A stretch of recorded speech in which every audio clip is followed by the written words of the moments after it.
Jacob, mate, what are we driving today? It's an Alfa Romeo Giulia Quadrifoglio. Ah, the Alfa Romeo Giulia Quadrifoglio. Jacob, riddle me this. What's more terrifying than a high-powered FCA product? Terminal illness. You're not wrong. It's a high-powered FCA product with a Ferrari-derived engine. So today we're going to answer 3 questions about this high-performance, insanity, terrifying car. 1, can it actually compete with a BMW M3 and a Mercedes C63? 2, is it worth 150,000 Australian dollars? And 3, are we going to make it home tonight, Jacob? Because frankly, I see us wrapped around a tree. And you'll see why in today's review. You're talking over me. Don't say that. You're talking over me. That makes me scared. You come here. Shut up. Just shut up. This is my channel, not yours. All right? Yeah, you might be loved. You might be loved now. And I might be hated. Your breath stinks. How the f do you know? You're a meter away from me. I am the camera. Say that way because you are the camera.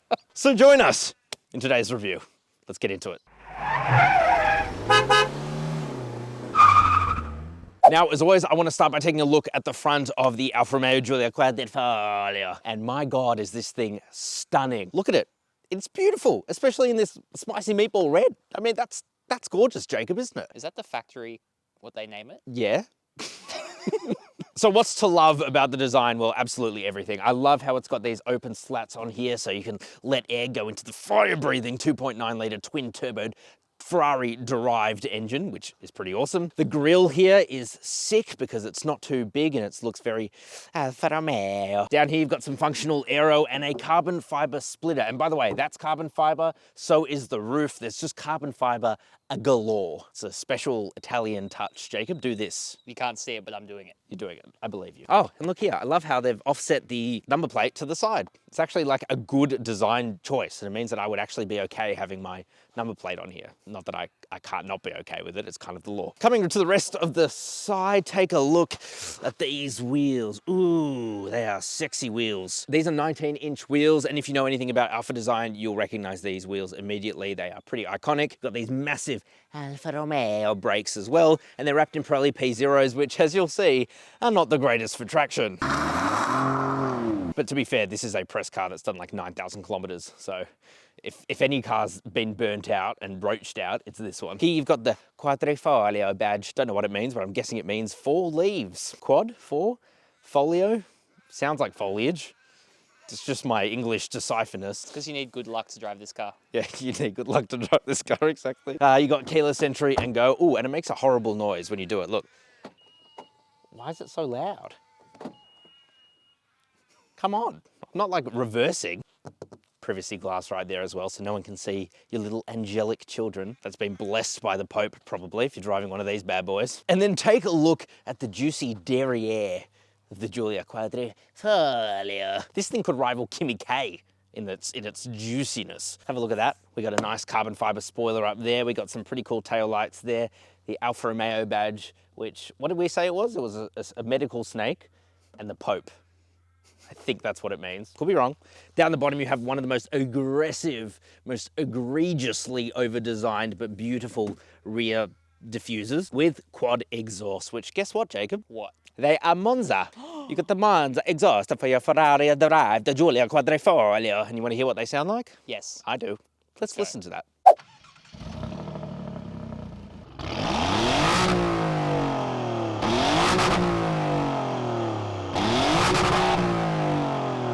Okay, so getting into the interior of the Giulia, it's not the most elegant thing because it's got quite narrow doors. But anyway, once you're in here, it's both a mixture of amazing quality and then other things are a little bit more questionable. Thing is though, it's 30 grand cheaper than its competitors, so I can forgive pretty much all of it. Anyway, let's turn it on first. You have the engine start-stop button on the steering wheel.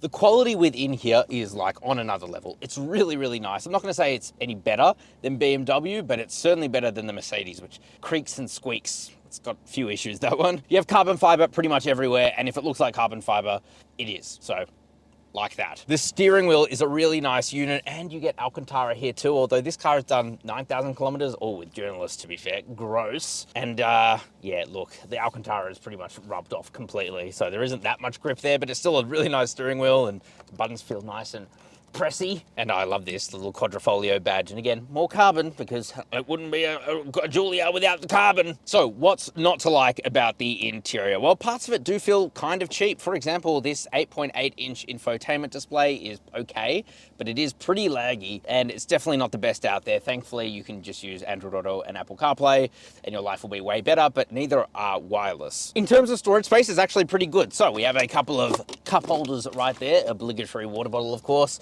The door bins are a tiny size. Good luck getting a water bottle within there. Glove box is pretty decent. Oh, what's this? It's pretty nice. Look, the Pope and a snake. Roadside assistance. You'll be needing that. I'm joking. Don't attack me.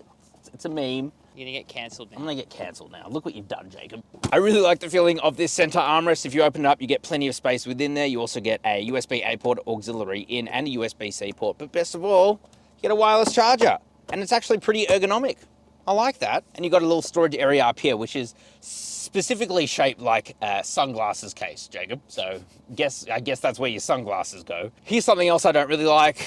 This shifter here. I don't know. It just feels a bit BMW-esque of the mid-2000s, which is probably what they were benchmarking this car on when it came out quite a few years ago now. Up ahead of you is your instrument cluster, and yeah, I mean, this looks like it could have come out of a Kia Picanto. Doesn't mean I don't like it. I quite like the analog gauges, and having them here instead of the stupid, weird graphics that you get in, for example, a BMW. I much prefer this, and we have to give it a cheeky rev in race mode. Those are some great gauges, man.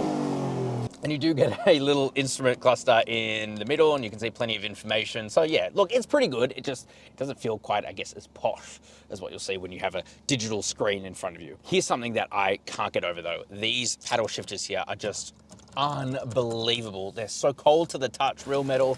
They just feel so, and it can't just put itself into neutral. I think it was just like, I don't know what's going on. Maybe I'm the reason that Alphas have a bad reputation. Maybe I'm the reason, Jacob. You think too highly of yourself, Matt. Yeah, I really do, don't I? These seats are super nice as well. They are this leather Alcantara unit, and they're really adjustable. And you've even got, look, adjustable leg support there if you've got strangely long legs like me. Said the 5'10" male. I'm an alpha male, bro. I'm perfect for this car. Hey, get in the car, cuz. Come over. We're going to go for a drive in my Alfa. Okay, so what's the back seat like? Well, getting in is, again, not the most elegant. And yeah, it's a mid-sized sedan. So it's not the biggest, but it's not the worst. So you have enough legroom. I'm 5'10", so that's okay. Toe room is absolutely abysmal. Headroom is, yeah, look, it's getting pretty small up there, but I still fit. But if you're 6 foot or over, you're not going to like it back here very much at all. Got a couple of air vents here. These feel pretty nice. Oh, very turbine style. You've also got a couple of USB-A ports, and the outboard seats are heated. That's pretty cool. No third zone or climate control or anything like that, but do you really need it? Probably not. Oh, look at this. Nice little armrest here for your cups. And you got Alcantara back here and leather. So backseat passengers, don't miss out when you're taking it around Florence. I was going to say Florida, but I don't think that's an Italian city, man. Florida, Italy. All right, let's talk about practicality. It's not just the car that's fast, it's the boot. Look at this. What's in it? Is it in a hurry? Where are you going? Get the cappuccino. Anyway, yeah, get a cappuccino. Get the espresso, it's €1. Anyway, we have a net here. It's actually a double net. It feels like a pretty robust net, to be honest, although it's a bit annoying because we need to take it off not to damage it. And then you do get plenty of space within here. It is actually relatively practical. Not the best, it's still a mid-sized sedan at the end of the day, but still pretty good. You can also put down the rear seats by pulling these and then doing the old reach around. And then, yeah, look, you get plenty of space. Look, my hands are free-flowing there, and you do get some.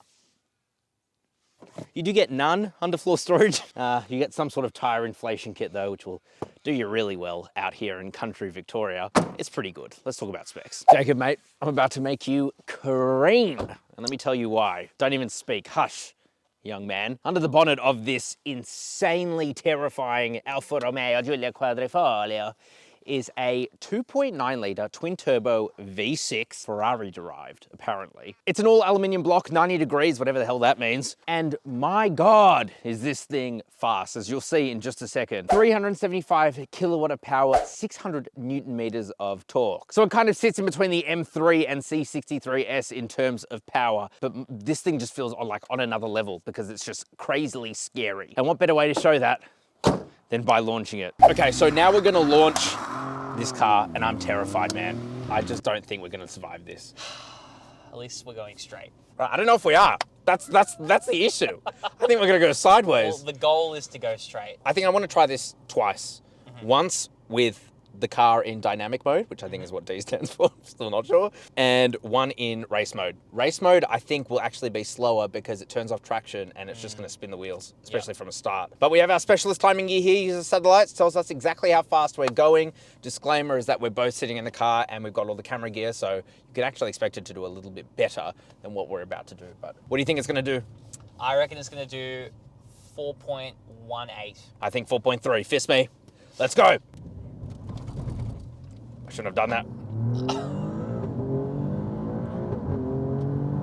Oh, okay, we need to redo. That was horrible. 0 to 105.22 seconds. My grandma, who's dead, could do better than that. This car doesn't have launch control, by the way, because it has an 8-speed torque converter, and they haven't got a setup like the BMW M3 where it takes off in second gear.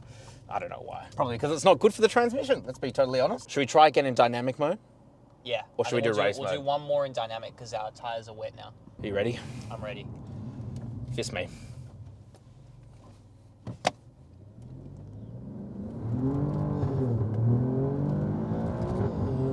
Oh! Wait, what? 0-105.19 seconds. It can't hold traction, man. Oh my God, If it didn't have that slightly slow start at the beginning, yeah, let me tell you, this feels beyond faster than 5.19 seconds. Like this is on another level. Let's try race, man. Maybe this will make the difference. Fist me, friend. This one we've got to be a bit more careful with.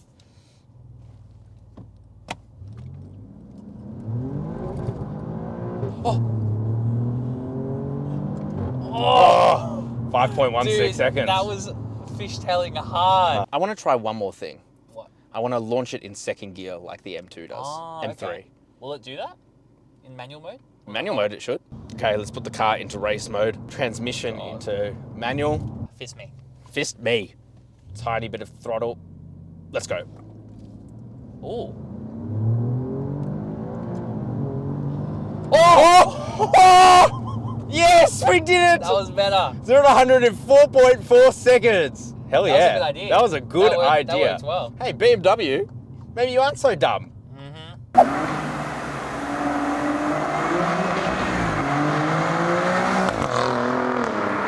I'd be lying if I said I wasn't a little bit scared.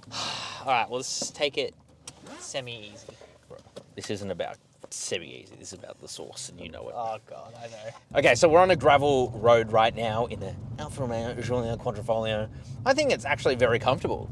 Yeah, it's very comfortable. I'm just cringing. Yeah, a little bit. That's horrible, This man. hurts my feelings. That's horrible. So it has adaptive dampers and it's definitely a lot more comfortable than the softer setting in both the C63 and the M3. And I think that's one of the things that this really has going for it, is that it is one of the most comfortable of the high performance mid sedans. I'm scared. I'm really genuinely afraid. And that makes me afraid by extension. Yeah, if I'm afraid, I can't imagine how you feel. That's like a pilot saying when you take off, everyone buckle up. Yeah. It's extra tight this flight. Let's put the car into dynamic mode. So it's got different driving modes. DNA, a bit weird. A is the most comfortable. N, don't know what that means. Probably normal or normal. I'm guessing it's entirely wrong. It says it somewhere. And then D for dynamic. There's also race, which is everything extreme and then turns off traction control. So no safety net. We're going in dynamic. So if we go off the road, it's the car's fault. Can't be any less safe than that. I think this is the most scared we've ever been. with the gears Genuinely. together. Right, ready? Yep. Manual.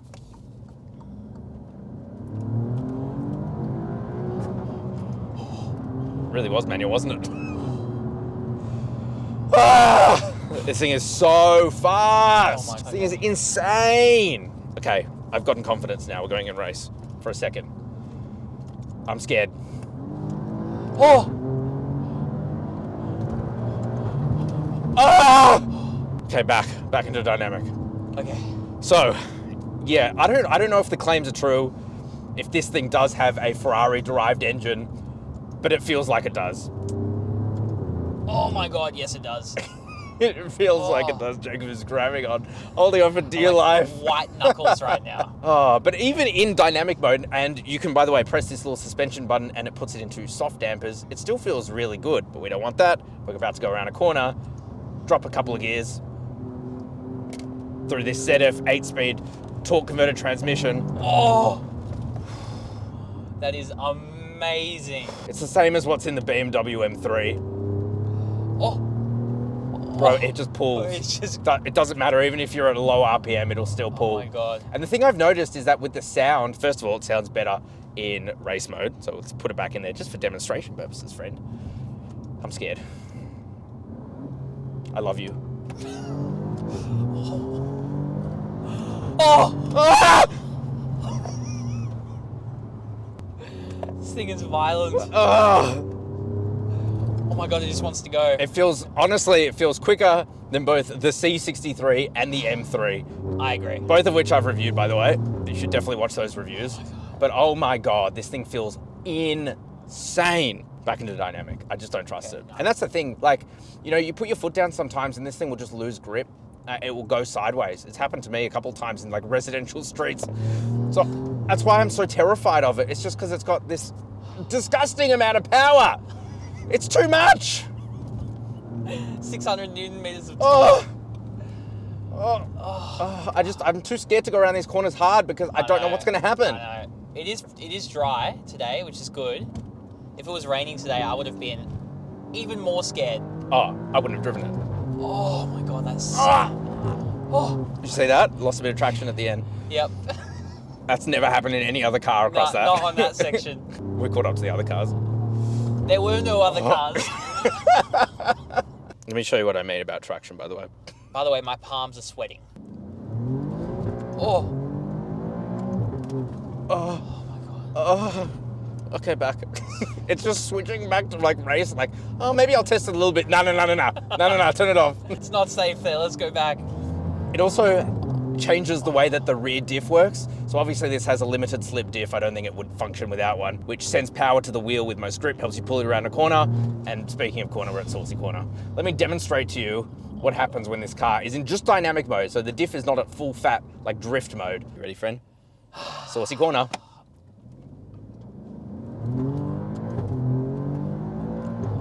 Oh. Oh.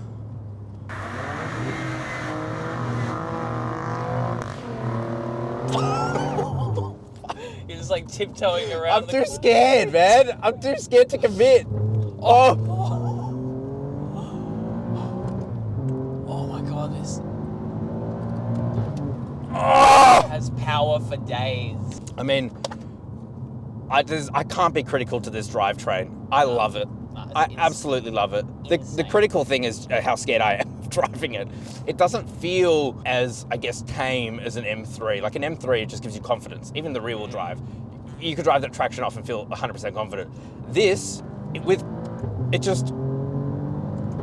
feels lightning quick. Bro. I need to change your pants, friend. This is what an Italian sports sedan This is what an should be. Italian sports sedan should be. And with that, let's end on our final thoughts. So, Jacob, mate, what do you think? Oh my god. Matt, please. Yeah, we're gonna roll the tape. No, please don't. Yeah, we're about to roll the tape. In all seriousness, this thing is insanity. It is just stupidly fast. Really doesn't have that much grip in it, to be fair, but it could be because, well, journalists, we love to burn out cars for the next journalist. That tread is definitely running a bit thin. Yeah, running a bit thin, but boy, this car is absolutely insane. It's cheaper than a BMW M3 and a Mercedes C63. I think it's frankly more beautiful, not necessarily nicer on the inside, but goddamn, you're gonna scare everybody who gets in this car. You just say Ferrari derived engine, they're like, sorry, what? And then you floor it. Sounds amazing. Yeah, I like it. I like it. Would I buy it? I can't afford it, so I can't give you that. But would you buy it? Let me know in the comment section down below that like button. Subscribe if you're new to the channel. I'd love to have you around. Click over there. It's on one of the sides. There. Right there. To go watch one of my other reviews. Highly recommend it. Do you recommend it? Right now. Do it right now. Right now. Catch you on the flippity flop. Goodbye.